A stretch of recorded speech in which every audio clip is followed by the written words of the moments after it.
Okay, I'm Bill Bell, talking about this reg component modeling done in this Session software platform that Li Jing was just introducing with respect to the X13 program.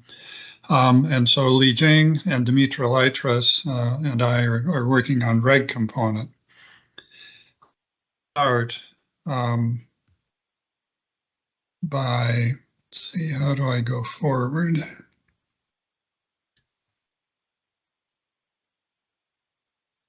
There we go. Here's some references, which I won't dwell on. One's on the reg component modeling, that's in a conference volume, and the other is on the reg component Fortran program in Journal of Statistical Software. So I'm going to start by reviewing reg component models for those who may not be familiar with them. First, here's a notation for a basic reg-ARIMA model. We have our observed time series, a regression, linear regression part, and residuals following an ARIMA model.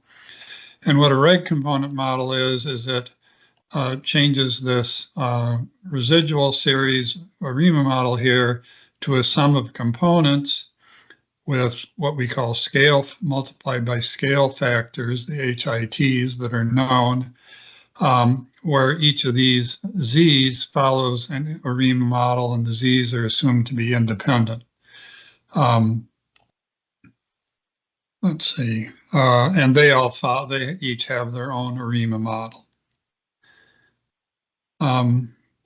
A difference with reg component models compared to reg-ARIMA models, the way they're done in X13, is in reg component, because of the component structure, the calculations are done using a Kalman filter and smoother with a suitable initialization.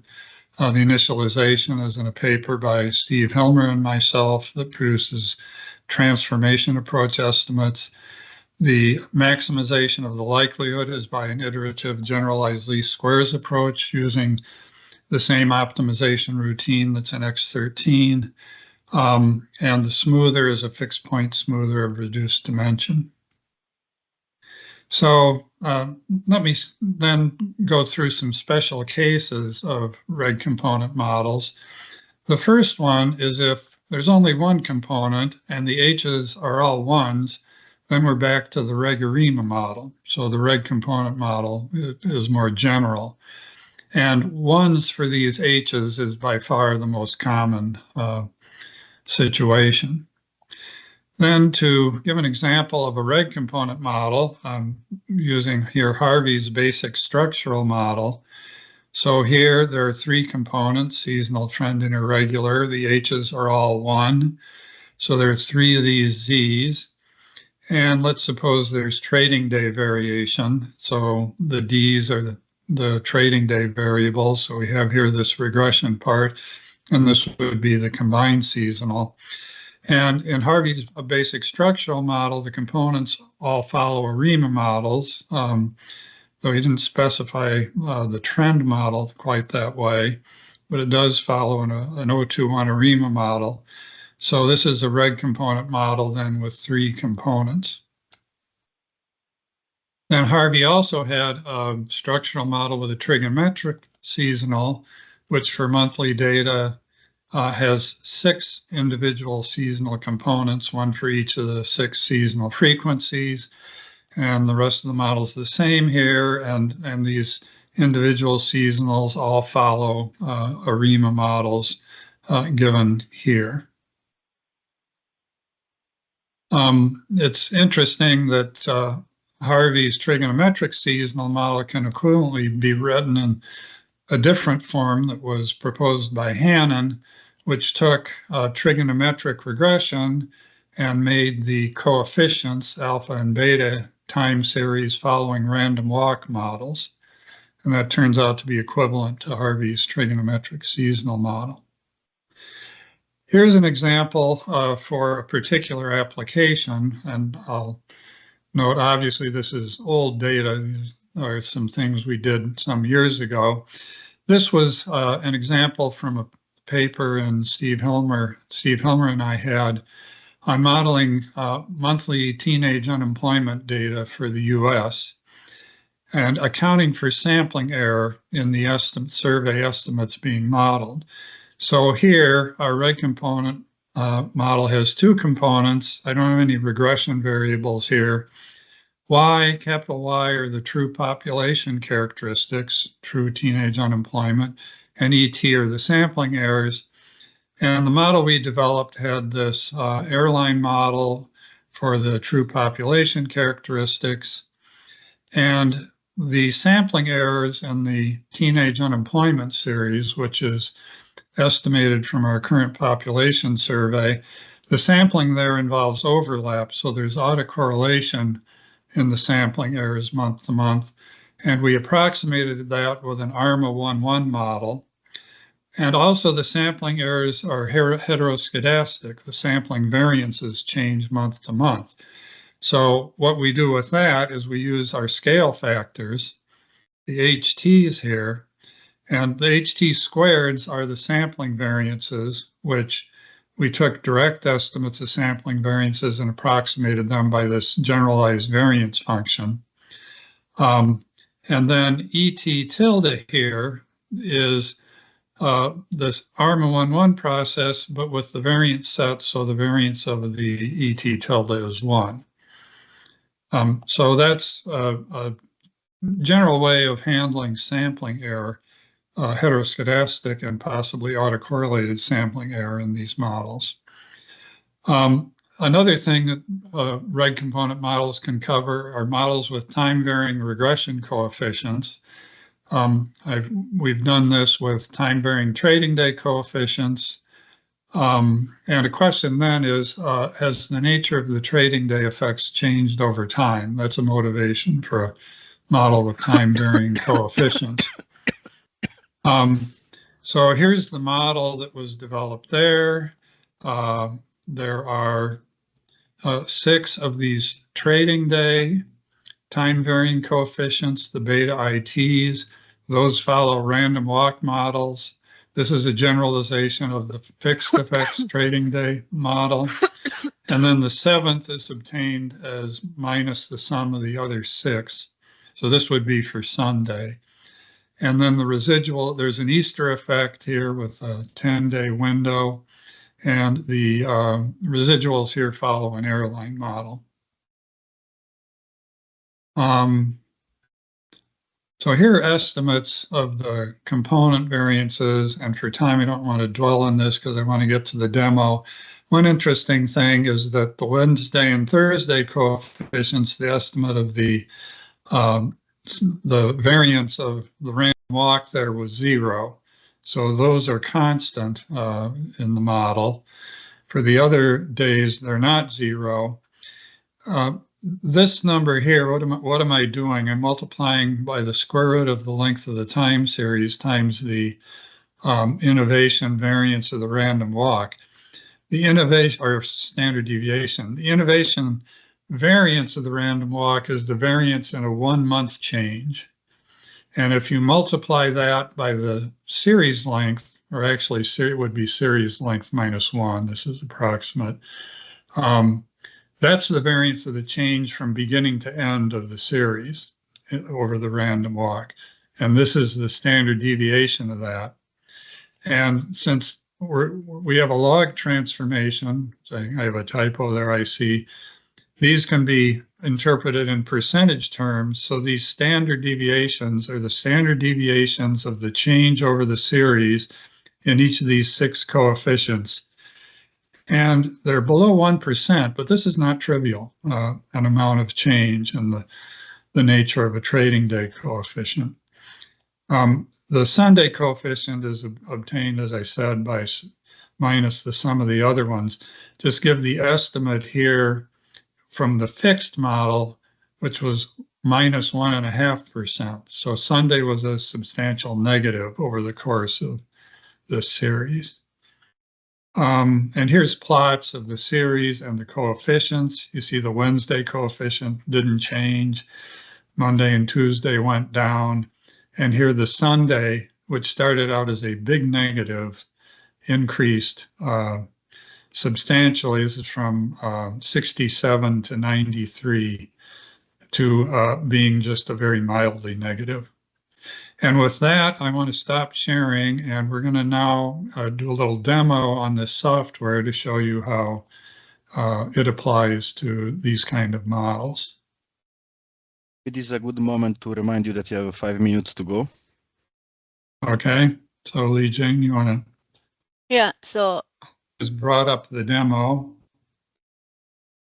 Yeah, can you see my screen? Yes. Yes. Okay, this is the reg component interface, which is similar as the X13 I just showed you, but with is the spec name may be different, and inside the arguments, it's some of different, some are the same as X13. Can you bring up the airline model there, Eugene? Sure. So let me explain these entries here. So the first thing you may notice looking at this is, hey, this looks just like the X13 interface. And it is, oh, you probably can't see my cursor. The ARIMA spec is labeled ARIMA 1. That's because in reg component models, we have multiple ARIMA components, and so they get numbered. Now here we only have one, so you only see one of them. But other than that, what you see is the same as it would be for running an X13. Now, there are differences, of course, because the programs have different capabilities, but where their capabilities overlapped, we've tried to keep the interface looking just the same. And Li Jing, could you bring up the Harvey structural model? You want to run this? Oh, you just. Oh yeah, go ahead and run it. Yeah, it's run. And we won't dwell on the output here, but you'll notice if we look at this, it looks the same as X13 output. Here, we have the graphs of the series and forecasts. And let's go on then to the structural model. Okay. So here, what Li Jing is doing is editing, and she's going to replace the airline model that we had before with Harvey's basic structural model. And you see now we have 3. Oh, you did the trigonometric seasonal, I guess. Oh, so, I did. So which is fine. So now instead of 3, oh, this is the trig 1 seasonal, which has the 6 frequency components, but with constraints, so it reduces to 1. So now we have 3 ARIMA components here. They go in this order: trend, irregular, and seasonal. So you can run that one.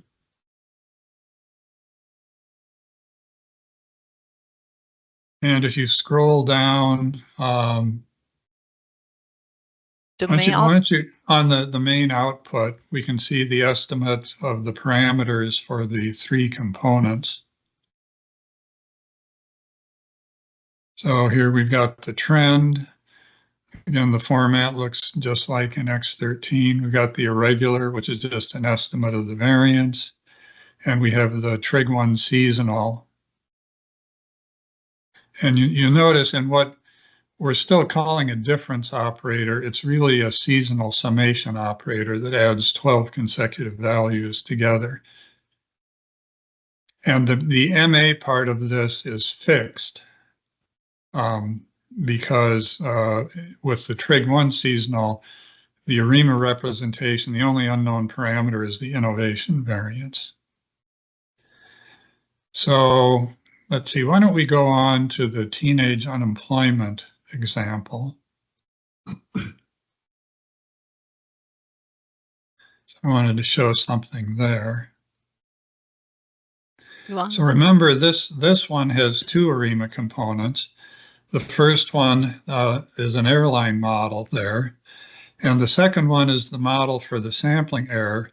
And the data equals statement there, that's reading in the scale factors. So those are the sampling error standard deviations and I think this is numbers of persons unemployed. So it's hard to interpret the scales. And also notice that towards the end of the ARIMA 2 listing, it says fix equals all. When you're modeling a time series with a sampling error component, it's very important. The sampling error model parameters are all estimated outside of the time series model fitting using direct survey estimates of sampling variances. And when you have autocorrelated sampling error, you use sampling error estimated autocorrelations and approximate them with time series model, but the parameters need to remain fixed. 1 minute to go, please. Okay, so why don't you run this one, Li Jing? Yeah, it's done. Oh, okay. And we can look at, let's look at the estimates of the components. So there's a table here. This is showing estimates of the two components in the model. Because we have scale factors, we show the estimates for the unscaled stochastic part and the scaled stochastic part. Now for the true unemployment, the scale factors are all 1, so those are the same. And then there are no regression effects here, so the combined estimate is the same. But for the sampling error, we were looking at estimates there. You can see the unscaled and the scaled stochastic parts are different. And now maybe just show the graphs in closing. So here's a graph of the original series, and here's a graph of this estimate of the signal, the true unemployment rates. And you can show the sampling error, which is, well, those are the innovations, is just noisy. So it's obviously the true series that we're interested in. And I guess we're running out of time, so I think I'll stop there. So thank you very much. Sorry, I've been given a clear instruction as a chair to try to stick to the time, especially because thank you very much for your presentation. I think you are triggering a lot of questions. So I'll open immediately the floor if somebody would like to take the floor for question to William.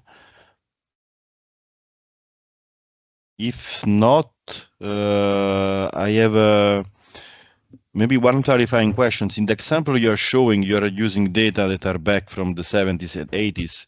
So, and in the abstract, you are mentioning that one of the advantage of this rig component could be to address unusual weather. Is what I'm reading in. So I guess you have in mind also heat waves, the way that we are experiencing now. So I was wondering if you are planning also to test the new reg component on more recent data, in particular after the pandemic, and to see how this would perform in series which have a break and maybe are not so long and not so stable. So with a model which is maybe not an airline. Well, you can apply it obviously to more recent data, and to deal with the pandemic, we would have to put in outlier terms. Now, reg component doesn't have any outlier detection built in, so what we do is we use reg-ARIMA models fitted in X13 to detect outliers, and then those can be input. The regression variables for outlier are all built into reg component, but we don't have the detection there. That's something we hope to add, but the calculations there are different than they would be with the reg-ARIMA models. So it's something that would have to be programmed anew. So, but then how do you define unusual weather? That's my talk coming up in the next one of the concurrent sessions. Okay. So let's have I'll just to answer. There are two ways. One is to create weather-related variables and you try to explain some unusual behavior in the series from the weather the variables created from weather data.